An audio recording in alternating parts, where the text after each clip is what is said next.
It is time for our positive vibes only segment this week on Beyond the Headlines with Renee Washington. Joining us from Australia, we have Shivallah Dharma, a visionary, mystic, and author. Welcome to the show, Shivallah. Thank you so much, Renee. Thank you. Thank you for joining us all the way from Australia. You are our first guest from Australia, so I'm happy to have you here. Very good. So I love the title Visionary, Mystic, and Author. Where did mystic and visionary come to that versus a spiritual leader? You know, what really made you take on that shift? You were, prior to the interview, telling me how you're shifting your title a little bit. But I love that. It's innovative, and it seems like it's more, it's deeper than just being a spiritual leader. Well, so can you give us a little background on that? I think it's because during the last several months, we have been seeing a lot of people arising and calling themselves spiritual teachers or integrating the narrative and the rhetoric of being a spiritual teacher, life coach and all that. And it doesn't necessarily mean that they are so much functioning as what you'd call a really ordained spiritual teacher that has had a true self-awakening, say self-realization, basically. And I would say that my work is not really so much about teaching. It is more about inviting people into that mystery of the presence of love itself. So it is more of a mystic path that I function through, so to speak.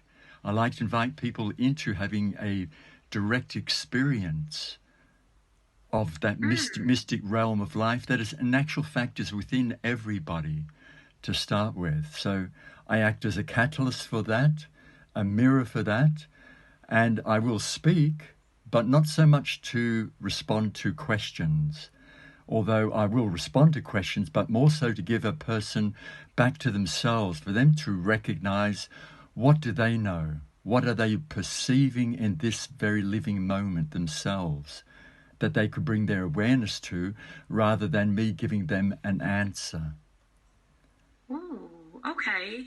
So you're helping people to find that, and something I love, that finding that inner peace and finding themselves instead of telling them who they are, essentially. That's right. That's right. I'm curious to know, and for our listeners especially, what really got you into this to begin with? I mean, you spent the last 25 years teaching, attending workshops, holding trainings and events.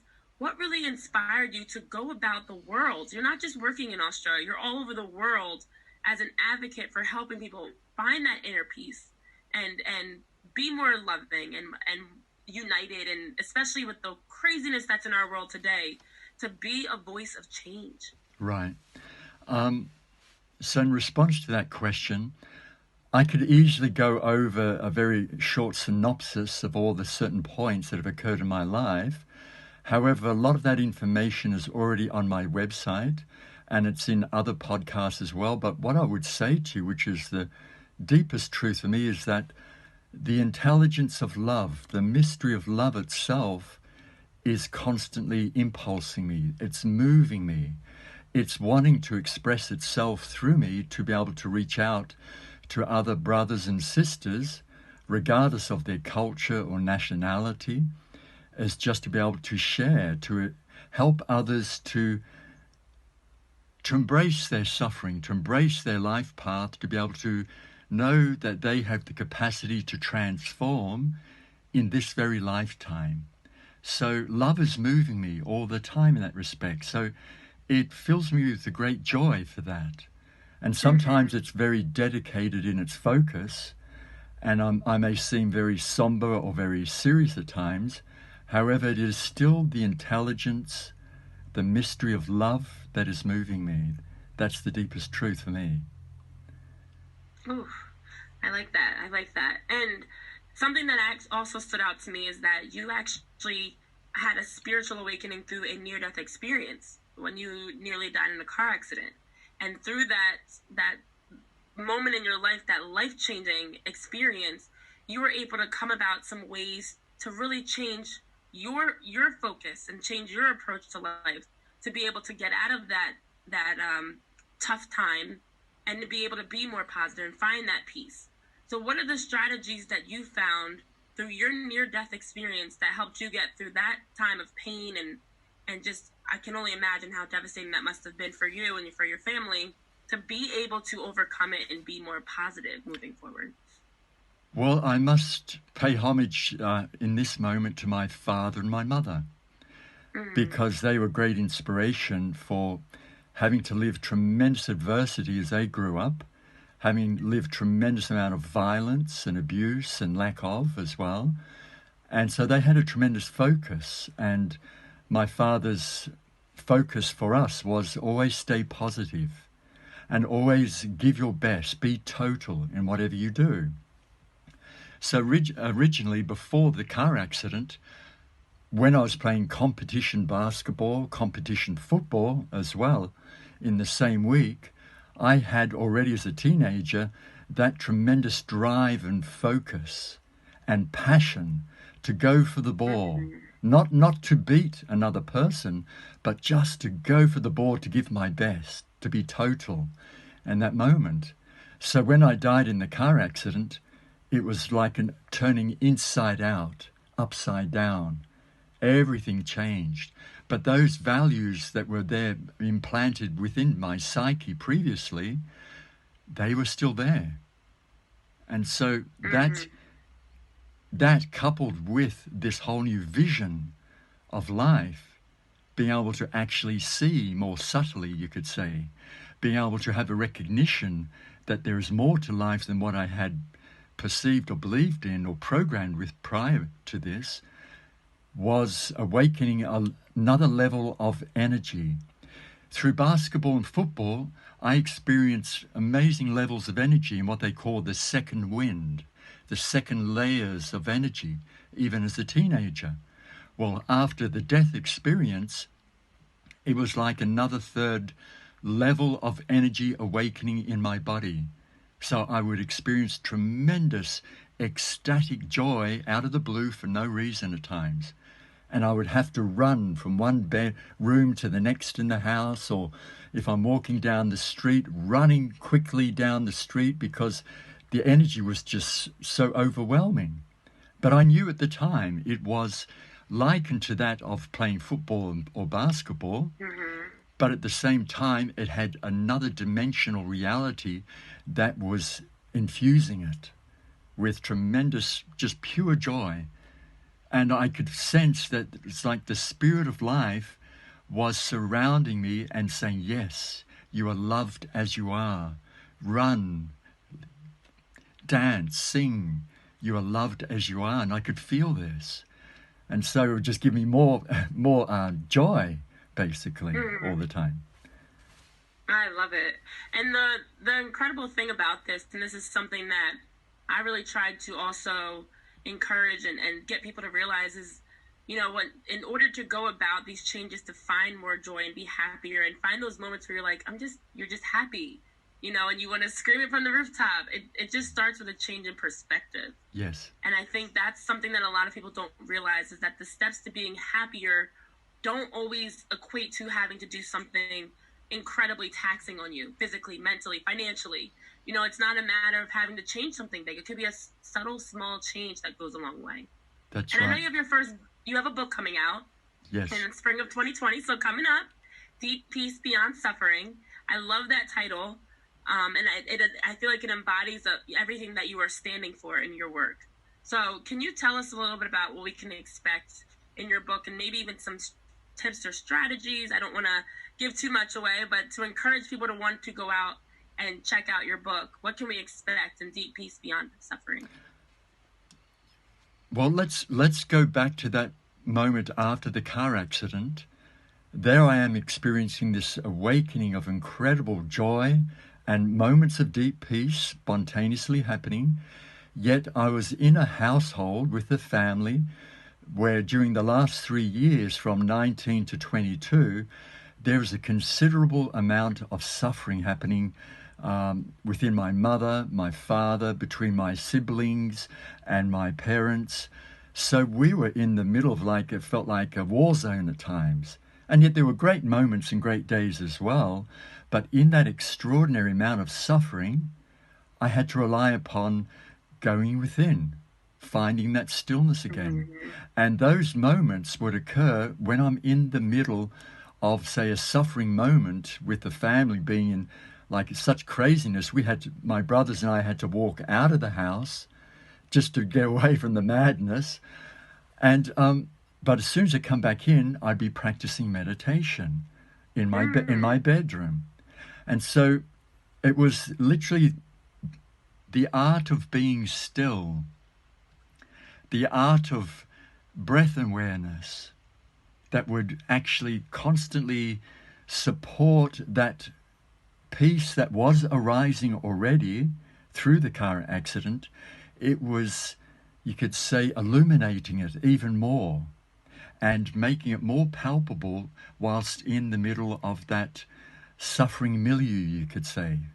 So in reality, both truths were happening. There was great suffering and there was great peace. And so it really showed me that it's not necessary that we have to get free of all of our suffering and transform or transmute everything. It's about being dedicated to finding that peace in the middle of darkness. You could say finding the light within the middle of the darkness and learning how to work and to live within this paradox that we call life. So that gave me a tremendous amount of insight. So I also then started to introduce one of the meditations, which was gazing at a candle, because I read on the internet, not internet, but in a book one day. The internet wasn't around at the time, actually, but I read in a book something about a very ancient candle-gazing meditation called Tratak. So I started practicing this meditation. And this is also illuminated within the book as well. You'll find that as well. In the gazing of the candle, it did the most extraordinary thing you could ever imagine, especially for a 21 going on to 22-year-old man, just entering my adult life. All of a sudden, after about 3 months of this candle gazing, I blew out the candle, watched the image of it in my forehead, which is around what they refer to as the third eye region, and all of a sudden it started to spread out and fill the whole of my head, and it intensified and intensified. Then it started to fill my whole, and a peacefulness was emerging from all of this as well, another level of peace. But then it started to fill my whole body. And it just kept expanding and expanding until finally my body form dissolved. All that there was me as an awareness, sitting on a chair with no awareness of even a chair for that matter anymore. But I was aware of sitting, in a sense, I was in the middle of formless light that had an extraordinary blissfulness that was with it. And in that moment, it was like being at home. It's like, oh, I know this. I know this. And I was ready to disappear forever, it felt like. I didn't need anything else. It felt like perfection, absolute perfection. And, wow. But all of a sudden it was like a message from life arose and said, no, you're not ready. It's not time. Life was indicating to me, we need you to be here still. I need to share this. So then I had to remember how to breathe, how to feel my body again, come back into my bodily consciousness. Then I lied down on the bed and just said, good night, world. And that was it. And then I woke up in the morning. So, and that's never, that remembrance, the sweetness, the beauty of that has never left me. You can never forget something like that. And it reminded me of the quote from the Bible, even though I'm not a Christian per se, although I've read a great deal of the Bible, of course. in my own time, amongst many other Eastern books, when thine two eyes become one, thy body will be filled with light. And of course, that light is the light of divine love. It can be no other. Wow.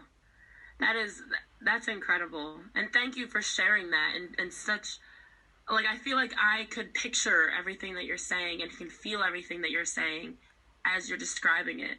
Well, So Renee, I think it's go ahead. May I just add to that, actually? Absolutely, go for it. Thank you. As I am describing, I'm glad you said that too, because as I'm describing it, something starts happening to my body as I'm sitting here, and I feel like my physical density starts to become a little bit more what's referred to as ethereal, and it's like slightly trembling a little bit more than normal, and it's like bubbly, tingling lemonade throughout my body. So I can sense that there's another kind of energetic transmission of that experience every time I recall it and I describe it. It's like I'm being transported back into that state to some degree, and I'm able to share that with another human being again, with you for matter. So whenever anybody's really listening and focusing in on this, it may inspire them. And that's what I want to do in the first place, but it's not a planned transmission. It's just a spontaneous transmission, so to speak, that's occurring from the great mystery of life once again. So thank you for inviting me to share this. Much appreciated. Oh, absolutely. I thank you for sharing this and giving us a little insight into what to expect. So along with your book that is being released this spring, what else can we expect from you in the future? What else can you share with us that you have coming up this year for 2020? Right, okay. So my next event is a one-day residential retreat, you could say, which is on the Gold Coast, and it's called Unity Within Oasis. And the Unity Within Oasis is like a precursor, a preparation, a pre-education for the Unity Within, Unity in Community meetups that we're going to be holding more and more, as well as a Unity Within, Unity in Community, you could say webinars, basically, a series of them. My heart is feeling very strong to inspire others to really know, what does community really mean? What are the real values of community? And I don't mean just a social community, I mean real spiritual community. What does it really take? What can it provide in terms of support for others? And that's also, once again, that's another stepping stone to an educational program that I've already begun many years ago, but I'm now just bringing out into the world, which is called Emissary of Peace, Humanitarian Conscious Leadership Education Training. So that's Emissary of Peace, Humanitarian Conscious Leadership Education. And that is very much a program in order to provide a template for leaders, how they can become an emissary, an ambassador, in other words, of peace, and to be able to be that representative for peace through whatever vocation may be their expertise or their particular skills set or whatever their gift is, so they know how to be a true emissary of peace in the world. Because the way I see it, and the way that many people are recognizing now, peace is missing so much globally, it is not funny. So that is my vision, is how to bring this educational program into the world under the umbrella title of Emissary of Peace. Wow, and I think something you touch on is the fact that all over the world, it's not exclusive to here I am in New Jersey in the United States, or for you in Australia. This is something that we all need to be better at, finding ways to, we speak about world peace, but what are we actually doing to work towards world peace? And what I like about what you just mentioned is the fact that you're now taking what you've learned, what you've experienced, to now teach other leaders to be able to be ambassadors of peace, to be able to expand. So now it's beyond, you're not the only one working, traveling all over the world to do so, but you have people around you that are doing the same thing and paying it forward to include others that also want to help and really selflessly help in this journey for peace in the world. Yes, that's right. We all know it's much needed. That's right, Renee. And if I may just add to that a bit more too, this is why I'm bringing out these events called Unity Within Oasis. Because in order to really know and experience unity in community, one has to know unity within. So when anybody can start to contact that unity within and dedicate their life to that, they become an oasis for others. You provide an oasis. So even if we're providing say a 30-minute webinar on, say, Zoom online, I still refer to that as being an oasis, because that is an oasis.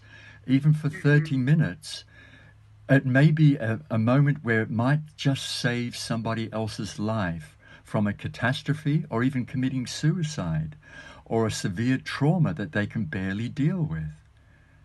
So the unity within is vitally important in order to experience unity in community, to be able to know peace within. That's why the book is called Deep Peace Beyond Suffering, but not to negate suffering. It's to embrace the suffering totally and to walk with that so that you can know peace that is in the depths of our being, our own essential being, in order to then be able to bring peace into the world. All the political strategies in the world right now are contrary truly to the alchemy, to the chemistry of peace. To bring peace into the world, you must be able to demonstrate that you can embody peace and that you can speak the language of true peace. That's an absolute necessity. It's existential. It's got nothing to do with philosophy or religion. It's just simply an existential fact. Absolutely. I could not agree more with you. So where can our listeners follow you? Along with your website, where can they follow on your journey to keep up with all that you're doing across the world?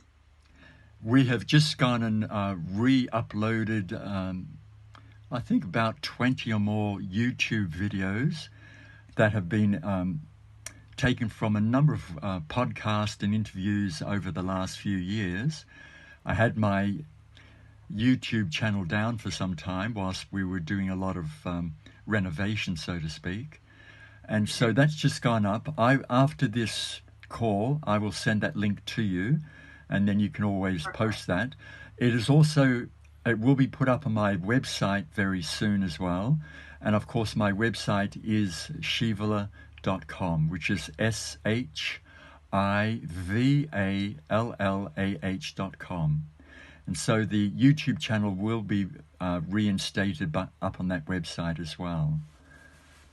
Perfect. Well, Shivallah, thank you so much for taking time to join us from Australia. I am happy to hear about all the exciting things you're doing to help spread peace, your book that's going to be released this spring, and I'm looking forward to seeing what lies ahead in the future for you as you're being, you're walking the walk that you are talking. So being and embodying peace and world peace is incredible, and continue to do that.